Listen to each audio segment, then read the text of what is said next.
I asked you in Stillwater about the three. You finally got them to fall. What's working for you now? Because now they're kind of falling into just trusting my work, just keeping my routine. I feel like those are good shots for me. Just gotta have my confidence to keep shooting. These guys are here every time, every day. Just keep telling me to shoot it when it's open. So I have no chance, but just let it fly. Anything different you're doing, or just keep my routine until my teammates found me? I knock them down. But keep it the same routine. And Melvin, if you look at the schedule, Oklahoma State, Cincinnati, and then here tonight, I know you talk about that dog mentality, but that many games in that short period, how do you keep it going and relentless and not kind of fizzle out a little bit? Just energy. We went that double bye for the Big 12 tournament, so that's what we're trying to work on. Darryn, what's a night like this feel like in the vibe in that building, and how rewarding is it to have a kind of a big night like this against a huge team on a huge stage? It was electric at the end of the day. Part of the reason why we came to Kansas was to play in this environment. Just a great win coming off of Cincinnati. It was big for us for sure. Darryn, you had a stretch second half, and Kingston scores a baseline mid-ranger on you, then you come down and hit the DH03. And Bill looked like he said something to you as you were going back. Do you remember what that exchange was? It'd be too loud, I ain't gonna lie. I gotta try to read his lips, but probably was get back and play defense, so probably not about the shot. So he's getting on your defense there. Yeah, for sure. Did it? What was the impact tonight of you maybe moving on the ball a little bit more, and did it just feel like just kind of more of a normal game for you than some of the others recently? That was just the game plan. Kind of we put in new sets. In high school, I was more on ball, but I don't really mind either. Melvin, how would you describe your guys' defensive approach and how you were able to maintain that intensity all night?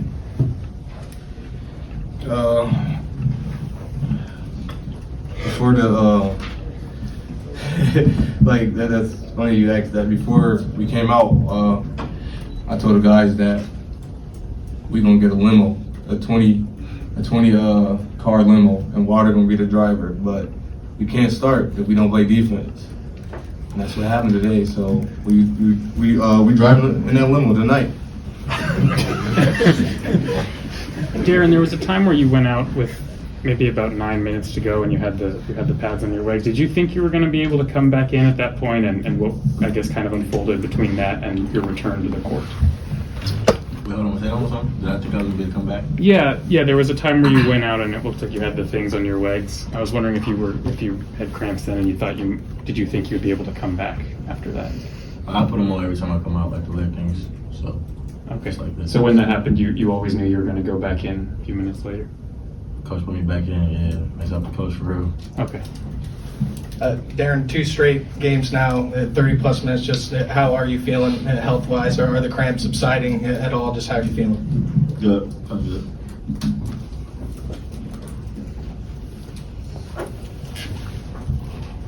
Darryn, there's a lot of outside talk about you last week.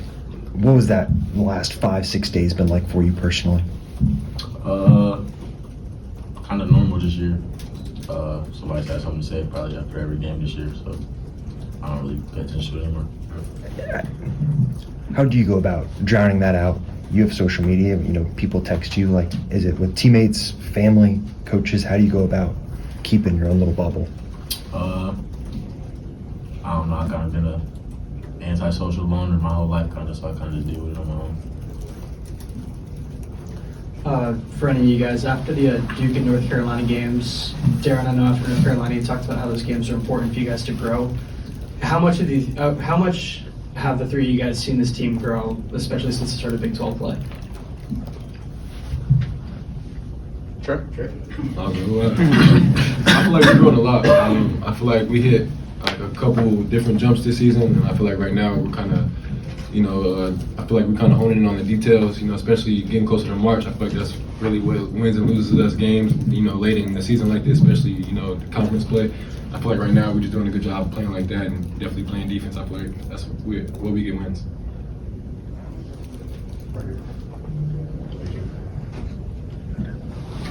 Tre and Melvin, Darryn talked about how he handles that sort of national criticism. Do you guys talk to him? Do you think he needs it, or just how do you guys handle that as teammates? I definitely just try to, whenever I see him, just try to keep him right. But, he's been in the spotlight all his life, so he definitely knows how to handle it. And, we tell him all the time, we with you, we're your brothers. We understand what the outside world thinks, but we don't care about none of that. It's inside the locker room, and that's pretty much how we go. This Batman. That's all I gotta say. Batman right here.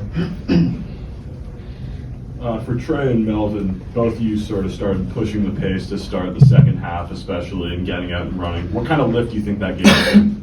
Oh, Tre definitely was keep telling me to go. Like, nobody can stop you when you in transition, and that's what I did, And then Tre did it, and then I remember half court.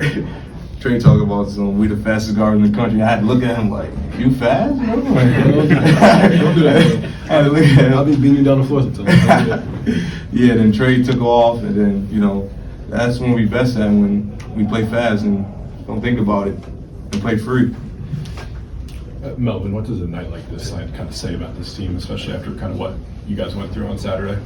When we play to our ability, defense, nobody can stop us. And like I said before, we didn't reach our ceiling yet. I don't know when we're going to reach it, but when we reach it, it's going to be fun to watch us. To follow up on that, Coach Sampson was just in here. He said Kansas is one of those teams that you just never know, but they're pretty good. Do you guys feel like you know yet? You just talked about the ceiling, but do you feel like you know what you are, who you are, where you're headed, and has it all come to where you want it to be at this point? I feel like we kind of know our identity, but like he just said, we don't know our ceiling. We haven't touched our ceiling yet. We're trying to get better every day, so we definitely know our identity. Sure. Time for one more. For you guys, what was those 48 hours like after Cincinnati game, and how did you guys kind of regroup and the kind of performance you guys had today? We've been playing basketball our whole life. You win games, you lose games. That's really what it was. But like it was bad, because you got to protect the home court. But we had to get ready for Houston. Move on. All right, thanks, guys. Thanks, fellas.